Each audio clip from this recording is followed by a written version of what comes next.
यानी हमारा जो मुद्दा तो सुना ही नहीं। उन्होंने कहा कि भाई एक एग्जांपल दिया उन्होंने कि भाई जो पानी है उससे हम जहर की बूंदें अलग नहीं कर सकते। आम जन के मुंह पे रहता है कि सब इंस्पेक्टर है, थानेदार है, तो इस भर्ती को रद्द करके सरकार राजनीति को चमकाना चाह रही है। न्याय की बिल्कुल हमें उम्मीद भी नहीं है, क्योंकि सरकार ने अगर मनसाई बना ली तो फिर अब और किससे उम्मीद करें। जो इस वैकेंसी में चाहे ईमानदार हो, अगर आज मैं फेल होता हूँ, भले मैंने चाहे 5 एग्जाम पास किए या बाद में चाहे मैं 5 और कर लूँ। एसआई भर्ती 2021 को सुप्रीम कोर्ट द्वारा हाल ही में रद्द कर दिया गया है।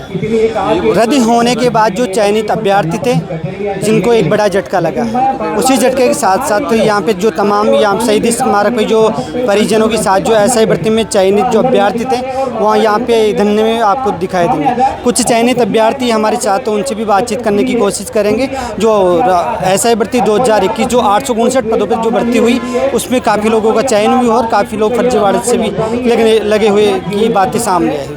और अभी जो चयनित अभ्यर्थी हैं उनसे बातचीत करेंगे। सर, जो वर्ष 2021 में एसआई भर्ती जो हुई थी उसमें काफ़ी धांधली भी की चर्चाएं भी काफ़ी चली, और यहाँ पे जो नागौर सांसद हनुमान बेनीवाल है उनके द्वारा काफ़ी लंबे समय तक करीबन 3 महीने के आसपास के यहाँ पे उन्होंने धरना भी दिया।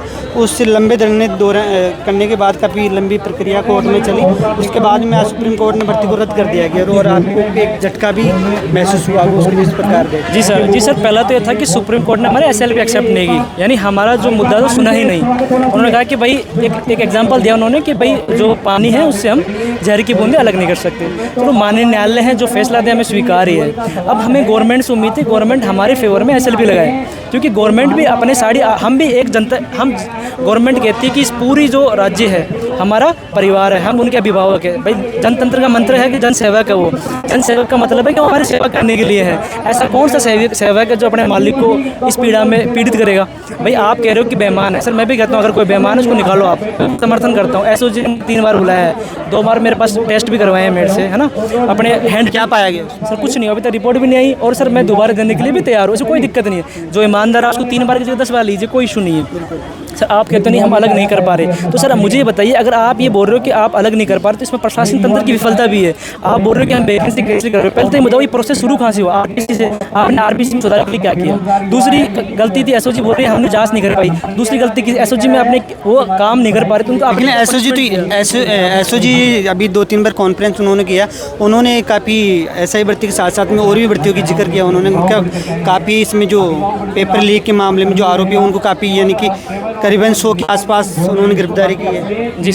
जी सर, हमारी वैकेंसी में अभी तक जिस हिसाब से लोग बोल रहे हैं, जैसे एसओजी बोल रहे हैं कि 500 लोग फर्जी हैं, है ना। सर अभी तक उन्होंने 500 बोला है, पकड़ा अभी तक 100 को भी नहीं है, पहला फैक्ट। लेकिन उनको मैं एसओजी की बात बताना चाहता हूँ, माननीय जो गवर्नमेंट उनके भी बताना चाहता हूँ, 500 फर्जी हो या ना हो, लेकिन 500 प्लस लोग ऐसे जरूर है जिसकी दूसरी जॉब है, यानी पहले एक जॉब में थे वो, ठीक है। और उससे पहले आप?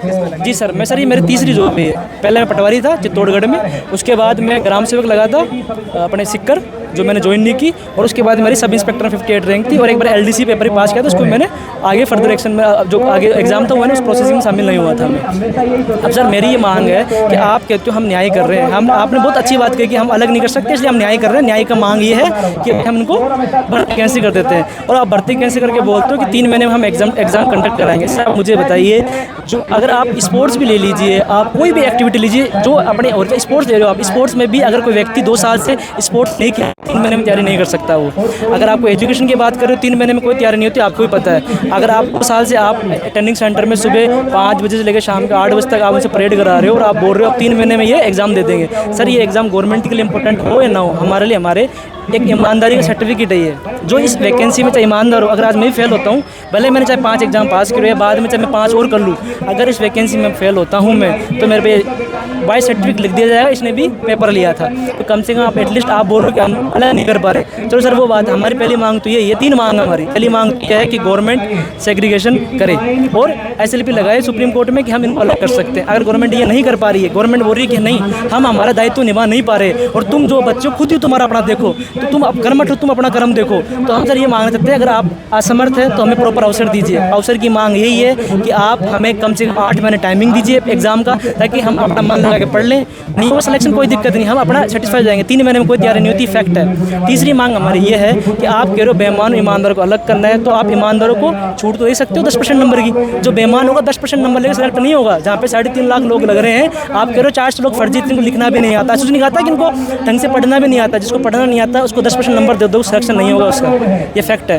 आप 850 लोगों आप 10% नंबर दीजिए, क्या इशू है आपका? आप एग्जाम कंडक्ट कराइए। तो ये 3 मांग बिल्कुल क्लीन मांग है। या तो गवर्नमेंट खुद हमारा पक्ष रख के सुप्रीम कोर्ट में जाए, नहीं जा रहे, बोले हमारी जांच एजेंसी असमर्थ है, हम तुम्हारे पक्ष में निर्णय नहीं ले सकते, हम न्याय नहीं स्थापित कर सकते, तो आप दूसरा काम कीजिए, हम पे छोड़ दीजिए। आपका काम आप नहीं कर पाए तो हम पे छोड़ दीजिए। हमारा आप हमें 8 महीने दीजिए, आप हमें 10% नंबर दीजिए। उसके बाद नहीं हो पाता तो हम बोलते हैं सब, हम जो भी होगा हम उसके लिए जवाब देंगे। और भी साथी हमारे साथ मौजूद हैं, उनसे भी बातचीत करेंगे। सर, आखिरी जो उम्मीद है कि अभ्यर्थी को होती है कि भाई न्याय में अगर कोर्ट में अगर कोई फैसला जाता है तो वहाँ पे एक न्याय के पक्ष में वो जवाब आएगा, लेकिन कोर्ट के द्वारा भी इस भर्ती को रद्द किया जाता है। एक आपको मायूसी का जो चेहरा आपके ऊपर जो छाया हुआ है, उसको किस प्रकार देखते हो? देखिए, जिस प्रकार से नैतिकता की बातें किताबों में पढ़ा करते थे, संविधान की बातें पढ़ा करते थे, तो यूँ लगा कि प्रैक्टिकल लाइफ में ये चीज़ें होती नहीं है। प्रैक्टिकल लाइफ में नैतिकता और संवैधानिक बातें बिल्कुल नहीं होती है। और न्याय ऐसा है, लोगों के लिए न्याय होता भी नहीं है। किसी विद्वान आदमी ने कहा था कि गरीबों के ऐसाइयों के पाप होते हैं वो गंगा नदी में धुलते हैं, जो पैसा वाला होता है, पावरफुल आदमी होता है, उसके पाप हाई कोर्ट और सुप्रीम कोर्ट होते हैं। तो वो बात आज बिल्कुल सत्य प्रतीत हो रही है हमें। न्याय की बिल्कुल हमें उम्मीद भी नहीं है, क्योंकि सरकार ने अगर मनसाई बना ली तो फिर अब और किससे उम्मीद करें? सुप्रीम कोर्ट के पास हम गए थे तो उन्होंने हमारी SLP स्वीकार नहीं की। 750 परिवारों का मामला था। आप SLP स्वीकार करते, सुनते तो सही, कम से कम हमें संतोष तो मिलता कि हाँ, सुप्रीम कोर्ट ने हमारी बात सुनी। आपने तो पहले से ही अपना माइंड सेट कर रखा था कि मुझे इस SLP को एक्सेप्ट नहीं करना और उड़ाना है मुझे, तो उन्होंने वो काम किया। तो न्याय तो बेईमानी हो गई हमारे साथ एक बार। जब सरकार न्याय करना ही नहीं चाहती तो हम किससे उम्मीद करें? कोई उम्मीद नहीं है। और सरकार क्यों नहीं करना चाहती?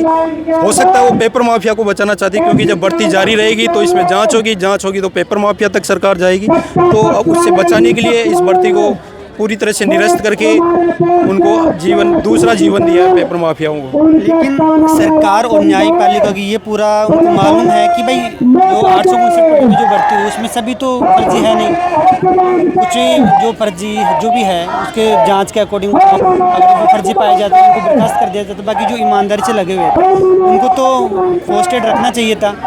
बिल्कुल, इसमें देखिए, माननीय जज साहब ने भी एक कमेंट बोला था कि एक गिलास में 2 बूंद है जहर की, तो हम अलग नहीं कर सकते। मैं बताता हूँ आप अलग क्यों नहीं कर सकते, क्योंकि आपने सोच लिया भाई करना ही नहीं है। वरना करना चाहते तो हमारे पास टेक्नोलॉजिकल मेथड्स है। आप AI के युग में जी रहे हो, मॉडर्न एज है, टेक्नोलॉजी का युग है। आप टेक्नोलॉजी का प्रयोग कीजिए। नार्को टेस्ट, पॉलीग्राफी टेस्ट आप यूज़ क्यों नहीं करना? जब हम एफिडेविट पे लिख के दे रहे हैं आपको कि आप हमारा ये टेस्ट कीजिए और सेग्रीगेशन कीजिए, फिर भी आप नहीं करना चाह रहे, तो ये एक बेईमानी प्रतीत हो रही है हमें कहीं ना कहीं इसमें।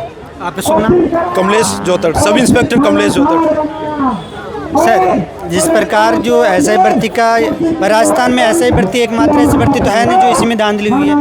चाहे रेट ले लो, चाहे पटवार ले लो, चाहे PTI भर्ती ले लो, करीबन लगभग सभी भर्तियों में फर्जीवाड़ा देखने को मिला है। लेकिन सरकार की ये क्या मंशा रही कि SI भर्ती को बिल्कुल टारगेट किया गया और इसी में जो अभ्यर्थी चयनित अभ्यर्थी हो उनको बर्खास्त किया गया आज?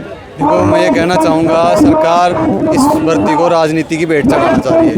विपक्ष के जब कांग्रेस का शासन था तब ये भर्ती आई थी, उसी के टाइम में इसके एग्ज़ाम, इंटरव्यू सब कुछ हुआ, नियुक्ति भी उसी के टाइम में हुई।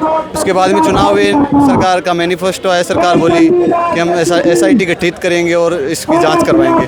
तो सरकार को ये एक आम जन के मुंह पे रहता है कि सब इंस्पेक्टर है, थानेदार है, तो इस भर्ती को रद्द करके सरकार राजनीति को चमकाना चाह रही है। कहीं ना कहीं और भी नेता हैं जो छुटभुए नेता है, जैसे हनुमान बेनीवाल है और भी नेता है, वो इस भर्ती के आड़ में अपनी राजनीति चमकाना चाह रहे हैं। सरकार को अपनी सूझबूझ दिखाते हुए, जैसे बंगाल में सरकार ने विजय प्राप्त की है, तो सत्य का साथ देगी तो सरकार हमेशा आगे बढ़ेगी।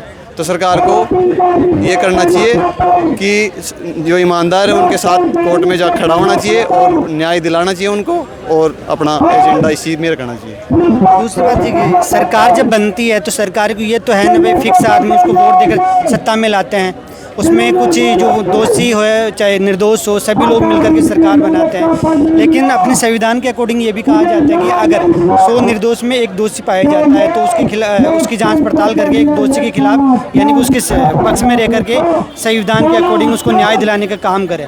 लेकिन यहाँ पे तो उस तरह से सभी के साथ अन्याय होते दिख रहा है। यहाँ पे तो उल्टा हो रहा है। जैसे 869 जनों पदों पे ये भर्ती निकली थी, उसमें करीबन 64 एसआई को एसओजी ने गिरफ्तार किया है। बाकी सभी निर्दोष हैं।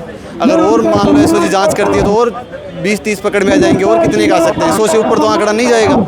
जो 850 में से 750 अगर ईमानदार हैं तो सरकार को तो यहाँ पे तो वो फॉर्मूला लागू ही नहीं हो रहा कि 100 दोषियों में एक निर्दोष को बचाने वाला। यहाँ पे तो 100 निर्दोषों में एक दोषी को बचाने वाला काम हो रहा है। सरकार ये भर्ती रद्द करेगी तो जो सभी जो पेपर माफिया है वो बच जाएंगे, उन पर जांच बंद हो जाएगी। जैसे ईओआरओ भर्ती है, ईओआरओ भर्ती का पेपर लीक हुआ था, उसमें जब रिजल्ट आया उसका तो 19 जनों को एक साथ पकड़ी थी। उसके बाद में उस पेपर को रद्द कर दिया गया। उसके बाद में आज तक उस भर्ती में एक भी पकड़ में नहीं आया, मतलब जांच बंद हो गई। तो सरकार इसमें भी कहीं ना कहीं यही चाह रही है कि जांच बंद हो जाए और अपने चहेतों को बचाना चाह रही है सरकार। अभी सरकार से क्या मांग है? सरकार से यही मांग है हमारे साथ खड़ी हो, एसएलपी दायर करे, एसएलपी सुप्रीम कोर्ट में लेके जाए और ईमानदारों को न्याय दिलाने की कोशिश करे। आपका शुभ नाम?